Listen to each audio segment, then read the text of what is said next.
Hello students, last time we have taken information about conduction of impulses, generation of impulses, impulses किस प्रकार से generate होते हैं और उनका कंडक्शन किस प्रकार से होता है उसके बारे में इंफॉर्मेशन हमने देखी हुई है। आज हम बात करने वाले हैं एक स्पेशल काइंड ऑफ मोमेंट की या फिर एक स्पेशल काइंड ऑफ इंडक्शन की, कंडक्शन की, and that conduction is nothing but the saltatory moment. तो साइल्टेटरी मोमेंट क्या है? तो कंडक्शन है, conduction of impulses from node to node in rapid manner और इन जंपिंग मैनर, उसे हम कहने वाले हैं साइल्टेटरी मोमेंट। मतलब यहाँ पर कल के लेक्चर में हमने देखा है कि न्यूरॉन से या फिर नर्व फाइबर से जो इम्पल्सेस है वो पास होते हैं, लेकिन कुछ न्यूरॉन्स ऐसे होते हैं कि जहां पर ये जो कंडक्शन है वो रैपिड होता है और कुछ जो न्यूरॉन्स होते हैं वहां पर ये कंडक्शन जो है वो स्लो होता है, या फिर कंपेयर टू दिस रैपिड या फिर कंपेयर टू दिस साइल्टेटरी मोमेंट वहां पर जो कंडक्शन होने वाला है वो स्लो होने वाला है। तो ऐसा क्यों होता है वो आज हमें समझना है। तो पहले ये समझने की कोशिश कीजिए साइल्टेटरी मोमेंट या फिर साइल्टेटरी कंडक्शन का मतलब क्या होता है कि a kind of conduction of impulses from one node of Ranvier to the next node of Ranvier of same neuron, एक ही न्यूरॉन के, लेकिन जो नोड ऑफ रेनवियर है वहां से जब इम्पल्सेस डायरेक्टली जंप करते हैं तो ऐसे कंडक्शन को हम कहने वाले हैं साइल्टेटरी मोमेंट, और this kind of moment is very rapid kind of.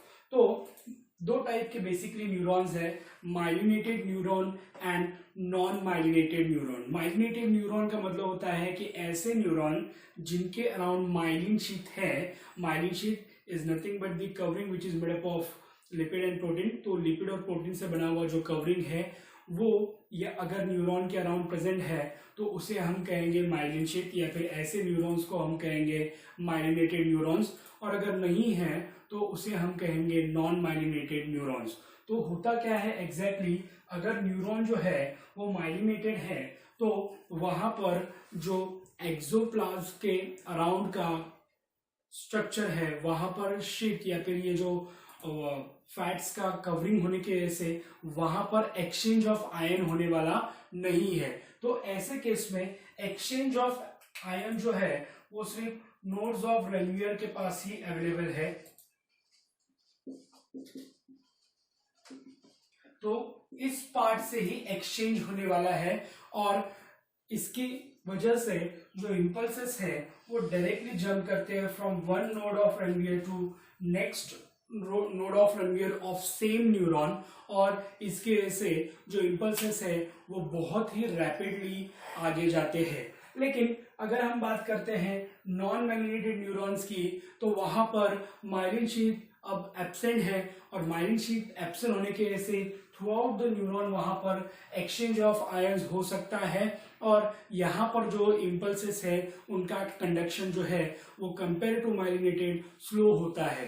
So basically saltatory moment is possible because of myelin sheath और it is found in myelinated neurons. हमारे जो सेंट्रल नर्वस सिस्टम और पेरिफेरल नर्वस सिस्टम के neurons है वो majority of neurons are this kind of, majority of जो neurons है वो माइलिनेटेड शीट वाले होते हैं, इसलिए वो साइल्टेटरी मोमेंट शो करेंगे। लेकिन अगर हम बात करते हैं एएनएस की तो वहां पर जो न्यूरॉन्स है वो नॉन माइलिनेटेड है, तो वहां पर कंडक्शन ऑफ इम्पल्सेस स्लो होगा या फिर वहां पर साइल्टेटरी मोमेंट नहीं दिखेगा। तो कल हमने कंडक्शन देखा, जनरेशन देखा, और आज हमने देखा कि किस प्रकार से यहाँ पर साइल्टेटरी मोमेंट हो रहा है।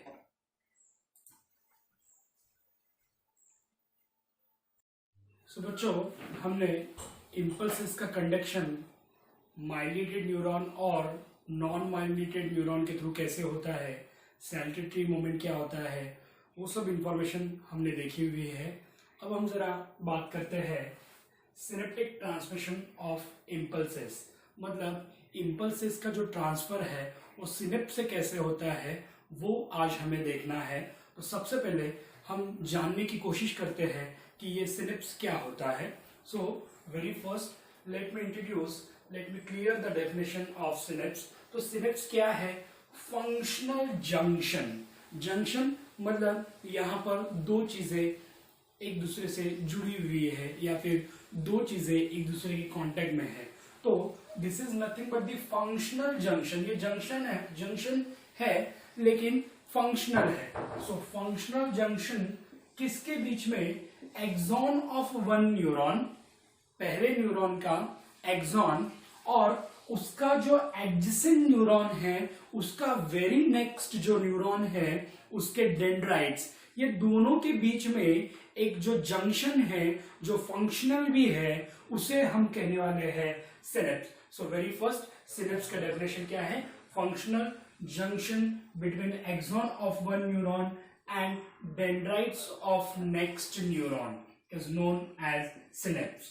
ये दोनों के बीच में के जंक्शन को हम कहेंगे सिनेप्स। तो ये जो ऐसा न्यूरॉन जिसका एक्सॉन दूसरे या फिर नेक्स्ट न्यूरॉन के डेंड्राइट्स के कांटेक्ट में है तो वहां पर सिनेप्स फॉर्म होगा। तो ये केस में सिनेप्स में जो फर्स्ट न्यूरॉन है जिसके एक्सोनिक एंड्स या फिर जिसका जो एक्सोनिक पार्ट है वो दूसरे डेंड्राइट्स के कांटेक्ट में है, उस न्यूरॉन को हम कहेंगे प्री सिनेप्टिक न्यूरॉन। इसे प्री सिनेप्टिक न्यूरॉन क्यों कहना है? प्री मतलब पहले, सिनेप्स के पहले है, उस जंक्शन के पहले वाले न्यूरॉन को हम कहने वाले हैं प्री सिनेप्टिक न्यूरॉन, और जंक्शन के बाद वाला जो न्यूरॉन है उसे हम कहेंगे पोस्ट सिनेप्टिक न्यूरॉन। सो प्री सिनेप्टिक न्यूरॉन का एक्सोनिक एंड और पोस्ट सिनेप्टिक न्यूरॉन का डेंड्राइट्स, ये दोनों के बीच में फॉर्म होने वाला है जंक्शन, उसे ही हम कहने वाले हैं सिनेप्स। तो देखिए यहाँ पर ये जो है ये है प्री सिनेप्टिक न्यूरॉन, ये जंक्शन के पहले वाला, और जंक्शन के बाद वाले को हम कहेंगे पोस्ट सिनेप्टिक न्यूरॉन, और ये दोनों के बीच में जो जंक्शन फॉर्म हुआ है वो जंक्शन को हम कहने वाले हैं सिनेप्स। अब ये जो स्ट्रक्चर्स है, ये जो न्यूरॉन के एक्सोनिक एंड्स और डेंड्राइट्स, ये दोनों के स्ट्रक्चर की वजह से यहाँ पर वेरी फर्स्ट या फिर यहाँ पर एक गैप बन जाएगा, और वो स्मॉल गैप को हम कहने वाले हैं synaptic cleft. So because of this junction there is a small gap in between this two neurons, और वो गैप को हम कहने वाले हैं synaptic cleft. So this is all about the synapse. अब सिनेप्स के टाइप्स के बारे में हम अगर बात करते हैं तो ये जो सिनेप्स है उसके दो प्रकार है, इसके दो टाइप्स है। वेरी फर्स्ट जो टाइप है उसे हम कहेंगे इलेक्ट्रिकल सिनेप्स। इलेक्ट्रिकल सिनेप्स मतलब यहाँ पर जो कंडक्शन ऑफ इम्पल्सेस होने वाला है वो इलेक्ट्रिक करंट के फॉर्म में होने वाला है, इसलिए उसे हम कहेंगे इलेक्ट्रिक सिनेप्स। और सेकेंड जो है उसे हम कहेंगे केमिकल सिनेप्स। तो ये दो प्रकार के सिनेप्स होते हैं। Very first synapse is known as electric synapse, और सेकेंड जो सिनेप्स है उसे हम कहेंगे केमिकल सिनेप्स। अब पहले हम कॉन्सेंट्रेट करने वाले हैं इलेक्ट्रिक सिनेप्स के बारे में। पहले हम डिटेल में स्टडी करेंगे अबाउट द इलेक्ट्रिक सिनेप्स के बारे में, और फिर उसके बाद में हम कॉन्सेंट्रेट करेंगे केमिकल सिनेप्स। तो इलेक्ट्रिकल सिनेप्स क्या है? ऐसा टाइप ऑफ सिनेप्स जहां पर, अब देखो इलेक्ट्रिक सिनेप्स भी सिनेप्स है, मतलब वहां पर भी प्री न्यूरॉन रहेगा, पोस्ट न्यूरॉन रहेगा, pre synaptic post synaptic neurons रहेंगे। लेकिन यहाँ पर होता क्या है, प्री सिनेप्टिक न्यूरॉन के जो एक्सोनिक एंड्स है और पोस्ट सिनेप्टिक न्यूरॉन के जो डेंड्राइट्स है, इनके बीच में का जो गैप है बहुत ही कम है, या फिर हम कह सकते हैं कि they are very close to each other. ये जो स्ट्रक्चर है ये एक दूसरे के बहुत पास है, इसलिए हम कह सकते हैं कि in this synapse presynaptic neuron and postsynaptic neurons are lie, मतलब बहुत are lie close proximity to each other, मतलब ये एक दूसरे के एकदम पास में है, एकदम नजदीक है, इतने नजदीक है कि हम कह सकते हैं कि वहां पर जो इम्पल्सेस है वो directly from one neuron to next neuron जाने वाला है। तो इस प्रकार के न्यूरॉन्स, इस प्रकार का सिनेप्स जहां पर दो न्यूरॉन्स के बीच में प्री सिनेप्टिक और पोस्ट सिनेप्टिक न्यूरॉन के बीच में जो गैप है वो बहुत कम है, इतना कम कि डायरेक्टली इम्पल्सेस पास हो सकते हैं।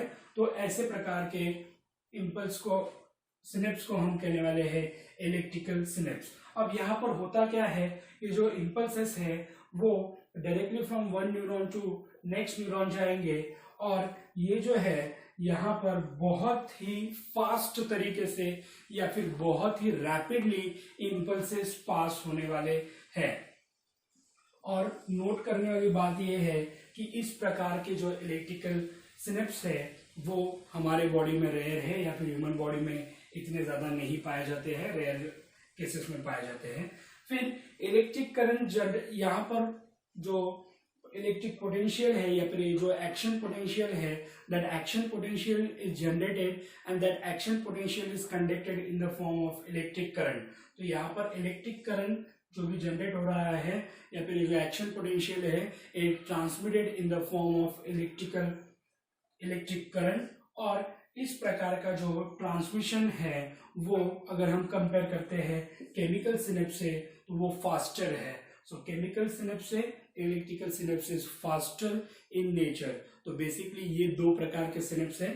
तो वेरी फर्स्ट सिनेप्स का डेफिनेशन जरा देखिए क्या होता है कि दो न्यूरॉन्स के बीच में का जंक्शन और उनके दो प्रकार, इलेक्ट्रिकल सिनेप्स और फिर उसके बाद में होता है केमिकल सिनेप्स। इलेक्ट्रिकल सिनेप्स के बारे में हमारे एनसीईआरटी में भी ज्यादा कुछ नहीं बताया गया है, लेकिन हमें डिटेल में पढ़ना है केमिकल सिनेप्स के बारे में।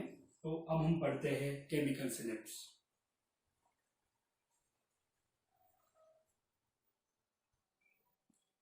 तो बच्चों हमने इलेक्ट्रिकल सिनेप्स के बारे में पढ़ लिया है। अब हम जरा कॉन्सेंट्रेट करते हैं कि केमिकल सिनेप्स क्या होता है। तो जैसे कि हमने देखा कि इलेक्ट्रिकल सिनेप्स के अंदर इलेक्ट्रिक करंट के फॉर्म में जो इम्पल्सेस है वो पास हो रहे हैं, लेकिन केमिकल सिनेप्स के बारे में ऐसा नहीं होता है। यहाँ पर जो इम्पल्सेस है वो with the help of chemicals transfer किए जाते हैं। कैसे ट्रांसफर किए जाते हैं जरा हम यहाँ पर कॉन्सेंट्रेट करते हैं। तो देखिए उससे पहले ये स्ट्रक्चर हमें जानना जरूरी है। तो यहाँ पर भी लाइक इलेक्ट्रिकल सिनेप्स, यहाँ पर भी केमिकल सिनेप्स के अंदर भी दो न्यूरॉन्स होंगे, प्री सिनेप्टिक न्यूरॉन और पोस्ट सिनेप्टिक न्यूरॉन। लेकिन यहाँ पर जो pre synaptic and post synaptic neurons हैं उनके बीच में आपको दिखेगा फ्लूइड फील्ड स्पेस। यहाँ पर आपको दिखने वाला है फ्लूइड फील्ड स्पेस, जो हमने इलेक्ट्रिक इम्पल्स में एब्सेंट था या फिर इलेक्ट्रिक इम्पल्स में जो हमें नहीं दिखा था, लेकिन क्योंकि वो डायरेक्टली कांटेक्ट में थे, वेरी क्लोज थे। लेकिन यहाँ पर अगर हम देखते हैं तो स्पेस भी होगा और वो space is filled with a fluid और वो fluid is responsible for transmission of impulses from pre to post neuron. तो वो जो स्पेस है उसे वो यहाँ पर प्रेजेंट है केमिकल सिनेप्स में। अब यहाँ पर दो न्यूरॉन्स के बीच में एक छोटा सा गैप रहेगा जिसे हमने सिनेप्टिक क्लिफ का ऑलरेडी नाम दिया है। लेकिन पहले न्यूरॉन का मेम्ब्रेन और सेकेंड न्यूरॉन का मेम्ब्रेन, मतलब ये है प्री सिनेप्टिक न्यूरॉन का मेम्ब्रेन और ये है पोस्ट सिनेप्टिक न्यूरॉन का मेम्ब्रेन। ये दोनों मेम्ब्रेन्स, ये दोनों न्यूरॉन्स के मेम्ब्रेन्स के बीच में देयर विल बी गैप, जिसे हम कहने वाले हैं सिनेप्टिक क्लेफ्ट। तो synaptic cleft is nothing but the here small space which is present in between membranes of presynaptic and postsynaptic neuron। ये दोनों न्यूरॉन्स के मेम्ब्रेन्स के बीच में का ये स्पेस हमने यहाँ पर देखा है। अब प्रीसिनेप्टिक न्यूरॉन्स के मेम्ब्रेन के अंदर कुछ स्वेलिंग्स रहेगी और वो स्वेलिंग्स को हम कहेंगे नॉब या फिर उसी को हम कहने वाले हैं बटन्स।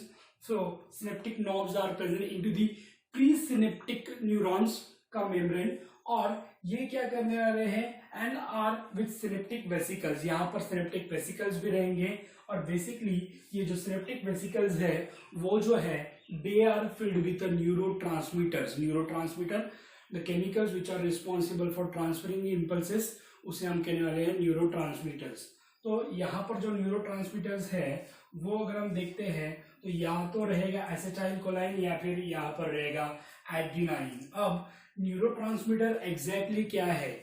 न्यूरोट्रांसमीटर एसिटाइल कोलाइन है या फिर एड्रेनालिन है, ये दोनों में से क्या है? On the basis of that ये जो केमिकल सिनेप्स है वो दो प्रकार के हो सकते हैं। सबसे पहला जो है वो है कोलिनर्जिक सिनेप्स। यहाँ पर जो न्यूरोट्रांसमीटर्स है वो आपका रहेगा एसिटाइल कोलाइन, लेकिन अगर हम बात करते हैं एड्रेनर्जिक सिनेप्स की तो यहाँ पर एड्रेनालिन जो केमिकल है वो काम करेगा एज अ न्यूरोट्रांसमीटर। तो न्यूरोट्रांसमीटर किस प्रकार का है? On the basis of that यहाँ पर जो केमिकल सिनेप्स है वो दो प्रकार के हो सकते हैं। अब प्रीसिनेप्टिक न्यूरॉन्स ने क्या किया है, प्रीसिनेप्टिक न्यूरॉन्स ने यहाँ पर न्यूरोट्रांसमीटर्स को सिक्रीट किया है। अब वो न्यूरो ट्रांसमीटर्स का क्या होगा, जैसे ही यहाँ पर इम्पल्सेस आएंगे वैसे ही ये जो वेसिकल्स है वो ब्रेक हो जाएंगे। वेसिकल जैसे ही ब्रेक होते हैं वहां पर ये जो न्यूरोट्रांसमीटर्स है वो रिलीज किए जाएंगे। This release neurotransmitters are diffused, मतलब वो यहां से अब आने वाले हैं इस ओर जब वो आते हैं, इस ओर मतलब जब वो पोस्ट सिनेप्टिक मेम्ब्रेन के पास आते हैं तो पोस्ट सिनेप्टिक मेम्ब्रेन के ऊपर प्रेजेंट होते हैं रिसेप्टर्स, और ये जो रिसेप्टर्स है ये न्यूरोट्रांसमीटर्स को रिसीव करेंगे और उनकी वजह से they will combine, that means neurotransmitters will combine with the receptors of post synaptic neuron और यहाँ पर फिर इम्पल्सेस कंडक्ट किए जाएंगे। इस प्रकार से यहाँ पर केमिकल इम्पल्सेस काम करते हैं। तो केमिकल इम्पल्सेस काम करेंगे, केमिकल सिनेप्स काम करेंगे with the help of neurotransmitters, और यहाँ पर दो न्यूरॉन्स के जो मेम्ब्रेन्स है वो स्ट्रक्चर या फिर दो न्यूरॉन्स के मेम्ब्रेन्स बहुत ही इंपॉर्टेंट हैं, क्योंकि प्री सिनेप्टिक न्यूरॉन का जो मेम्ब्रेन है वो न्यूरोट्रांसमीटर्स को सिक्रीट कर रहा है, और पोस्ट सिनेप्टिक न्यूरॉन्स का जो मेम्ब्रेन है उनके वहां पर प्रेजेंट है, सरफेस के ऊपर प्रेजेंट है रिसेप्टर्स, वो उन्हें रिसीव कर रहे हैं, और ये दोनों की बदौलत या फिर ये दोनों की वजह से वहां पर कंडक्शन ऑफ इम्पल्सेस होने वाला है। इस प्रकार से यहाँ पर इम्पल्सेस कंडक्ट होगा केमिकल सिनेप्स में। तो इसके पहले हमने इलेक्ट्रिक सिनेप्स देखा और केमिकल सिनेप्स देखा। ज्यादातर जो हमारे क्वेश्चन में या फिर ज्यादातर जो क्वेश्चन आता है वो केमिकल सिनेप्स के ऊपर आता है। तो केमिकल सिनेप्स के बारे में देखिए कि प्री सिनेप्टिक न्यूरॉन रहेगा, पोस्ट सिनेप्टिक न्यूरॉन रहेगा, दोनों के मेम्ब्रेन के बीच में के गैप को हम सिनेप्टिक क्लेफ्ट कहने वाले हैं। और यहाँ पर न्यूरोट्रांसमीटर्स अगर सीक्रेट कर रहे हैं तो वो यहाँ पर ऐसे क्वेश्चंस फ्रेम किए जाते हैं। तो न्यूरोट्रांसमीटर कौन से सीक्रेट कर रहा है, तो प्री सिनेप्टिक न्यूरॉन, लेकिन उसे रिसीव करने का जो काम है वो करने वाला है पोस्ट सिनेप्टिक न्यूरॉन का जो सरफेस है वो यहाँ पर उन्हें रिसीव करने वाला है। इस प्रकार से यहाँ पर ये काम चलता है। अब कभी कभी out of the box question आ जाता है कि न्यूरोट्रांसमीटर इज प्रोड्यूस्ड और सीक्रेटेड बाय, तो यहाँ पर ध्यान से देखिए, ये हमने यहाँ पर ड्रॉ किया है माइटोकॉन्ड्रियन। तो ये जो माइटोकॉन्ड्रियन है वो इसे प्रोड्यूस करते हैं। तो neurotransmitters are produced by mitochondria, और वो माइटोकॉन्ड्रिया फिर वहां पर वेसिकल्स में जाकर न्यूरोट्रांसमीटर्स वहां पर वेसिकल्स में स्टोर होंगे, और जब इम्पल्सेस आएंगे तो वहां से वो रिलीज किए जाएंगे, और जो फर्दर जो प्रोसेस है वो आगे बढ़ेगा।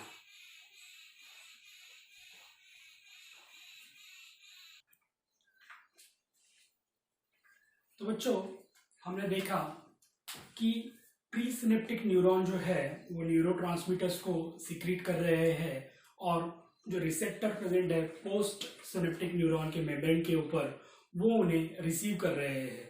अब because of this binding of chemical with chemoreceptor leads to the depolarization of membrane। तो जैसे ही ये दोनों का बाइंडिंग होता है, मतलब न्यूरोट्रांसमीटर और रिसेप्टर दोनों का जब बाइंडिंग होता है तो यहाँ पर डीपोलराइजेशन हो जाएगा। जैसे कि हमने कल के लेक्चर में भी देखा है कि पहले जो न्यूरॉन है वो पोलराइज स्टेज में है, जब वो डीपोलराइज स्टेज में जाता है तो इम्पल्सेस वहां से पास होते हैं। तो before attachment of this neurotransmitters to the receptors, जो न्यूरॉन्स थे वो रेस्टिंग फेज में थे, वो पोलराइज स्टेज में थे, लेकिन जैसे ही न्यूरोट्रांसमीटर्स वहां पर अटैच हो गए तो उनका वहां पर डीपोलराइजेशन हो गया। एंड बिकॉज ऑफ डीपोलराइजेशन अब ये जो नर्व्स है, अब ये जो न्यूरॉन्स है वो इम्पल्सेस को कैरी कर पाएंगे, या फिर हम कहेंगे कि यहाँ पर अब इम्पल्सेस उस न्यूरॉन में से पास हो रहे हैं। अब ये जैसे ही इम्पल्सेस न्यूरॉन्स में से पास हो जाते हैं, अब उसके बाद में क्या होता है, तो कुछ चीजें प्री सिनेप्टिक न्यूरॉन्स के मेम्ब्रेन में प्रेजेंट है और कुछ चीजें जो है वो पोस्ट सिनेप्टिक न्यूरॉन के मेम्ब्रेन में प्रेजेंट है। तो पोस्ट सिनेप्टिक न्यूरॉन के मेम्ब्रेन में और एक यहाँ पर एंजाइम प्रेजेंट होता है और वो एंजाइम को हम कहेंगे एसिटाइल कोलाइन ईस्ट्रेज। और ये जो एंजाइम है this is responsible for hydrolysis of acetyl कोलाइन। ये एसिटाइल कोलाइन का ब्रेक डाउन करेगा। एसिटाइल कोलाइन जैसे ही ब्रेक होगा तो जो रिसेप्टर्स थे और ये एसिटाइल कोलाइन वो कॉम्प्लेक्स जो फॉर्म हुआ था जिसके वजह से डीपोलराइज हुए थे न्यूरॉन्स और जिसके वजह से इंपल्सेस पास हो रहे थे वो ब्रेक हो जाएगा। और जैसे ही ये ब्रेक हो जाएगा तो फिर से जो न्यूरॉन्स हैं वो चले जाएंगे आपके पोलराइज स्टेज में और अब हम कहेंगे कि न्यूरॉन जो है वो हो चुके हैं पोलराइज्ड, मतलब रीपोलराइज। मतलब यहाँ पर फिर से वो जो न्यूरॉन्स थे वो पोलराइज स्टेज में चले जाएंगे और वहां पर कंडक्शन ऑफ इम्पल्सेस स्टॉप हो जाएगा।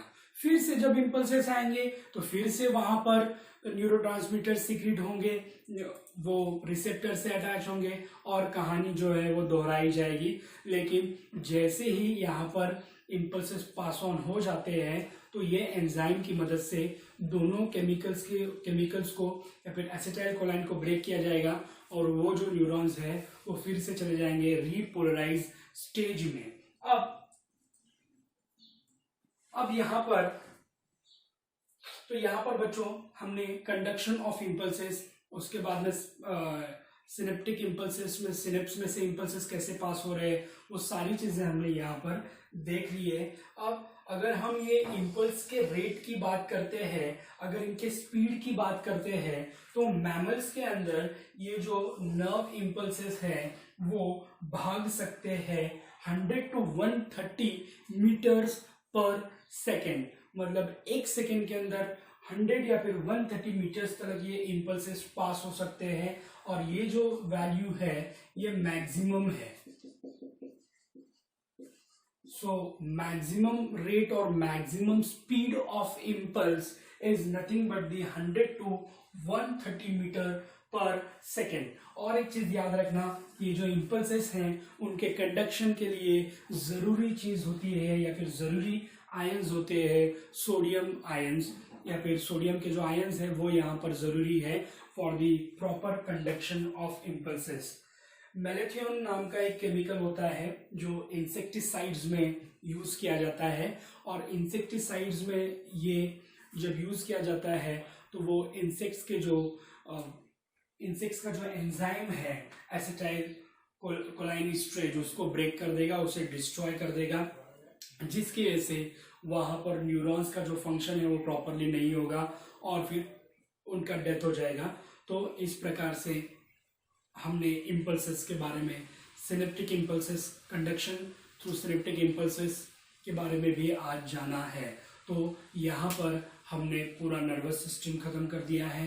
तो नर्वस सिस्टम में हमने very first central nervous system के बारे में बात की हुई है, सेंट्रल नर्वस सिस्टम के पार्ट्स के बारे में देखा।